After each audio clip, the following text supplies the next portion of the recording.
Bismillahirrahmanirrahim. Assalamualaikum warahmatullahi wabarakatuh. Hai teman-teman, saya Adeka Rahmawati dari Fakultas Ekonomi dan Bisnis Islam IAIN Ponorogo. Tepatnya pada kelas Ekonomi Syariah A dengan NIM 40118002. Di sini saya dari kelompok 10 dan kelompok 10 akan membahas tentang hubungan industrial. Langsung saja kita masuk kepada materi, yaitu yang pertama adalah latar belakang. Hubungan industrial merupakan suatu sistem hubungan yang terbentuk antara pelaku dalam produksi barang dan jasa yang terdiri dari unsur pengusaha, buruh, dan pemerintah yang didasari dengan nilai-nilai Pancasila dan Undang-Undang Negara Republik Indonesia.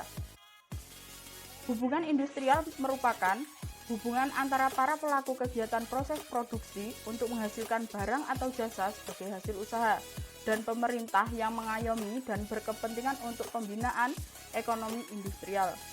Kemudian selanjutnya yaitu pengertian serikat kerja.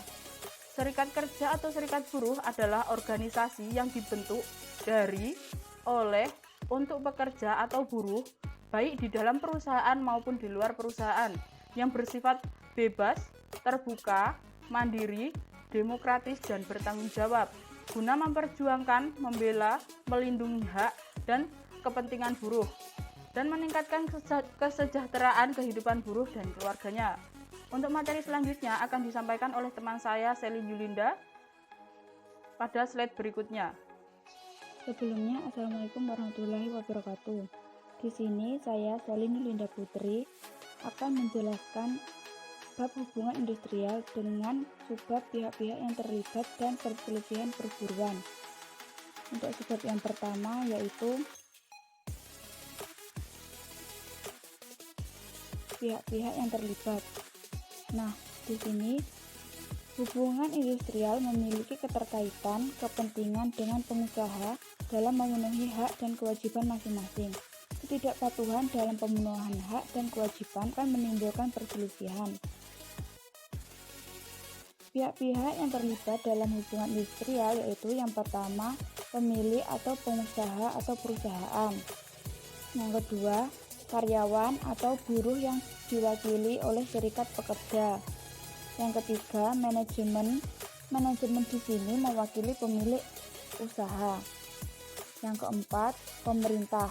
Pemerintah ini diwakili oleh Kementerian Tenaga Kerja.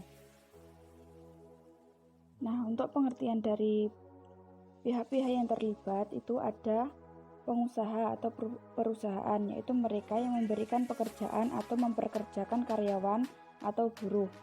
Yang kedua yaitu pekerja atau buruh, orang yang bekerja dengan menerima upah atau imbalan dalam bentuk lain. Yang ketiga, serikat pekerja atau buruh, yaitu organisasi yang terbentuk dari, oleh, dan untuk pekerja atau buruh, baik di perusahaan atau di luar perusahaan. Yang ketiga yaitu pemerintah. Dalam hal ini diwakili oleh Kementerian Tenaga Kerja. Pemerintah juga sebagai penengah jika terjadi masalah. Nah, untuk sudut selanjutnya yaitu perselisihan perburuan. Menurut Undang-Undang Nomor 2 Tahun 2004, perselisihan hubungan industrial adalah perbedaan pendapat yang mengakibatkan pertentangan antara pengusaha atau gabungan pengusaha dengan pekerja atau buruh atau serikat pekerja atau serikat buruh karena adanya perselisihan mengenai hak, perselisihan kepentingan, perselisihan pemutusan hubungan kerja, dan perselisihan antar serikat pekerja atau serikat buruh dalam satu perusahaan.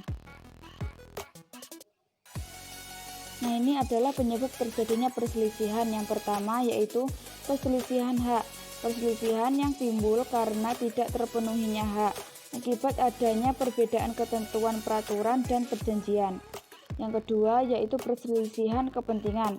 Perselisihan ini timbul karena tidak adanya kesesuaian pendapat mengenai pembuatan atau perubahan syarat kerja. Yang ketiga yaitu perselisihan pemutusan hubungan kerja. Perselisihan ini timbul karena tidak adanya kesesuaian pendapat mengenai pemutusan hubungan kerja oleh salah satu pihak.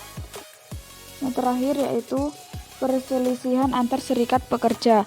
Perselisihan ini timbul karena tidak adanya kesesuaian paham mengenai keanggotaan, pelaksanaan hak, dan kewajiban ke serikat pekerjaan.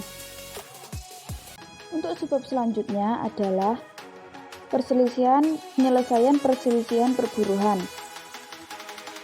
Penyelesaian perselisihan perburuhan sebaiknya dilakukan oleh perusahaan dengan karyawannya yang diwakili oleh serikat pekerja. Tetapi jika tidak terjadi titik kesepakatan, maka diperlukan cara lain yang disediakan oleh pemerintah.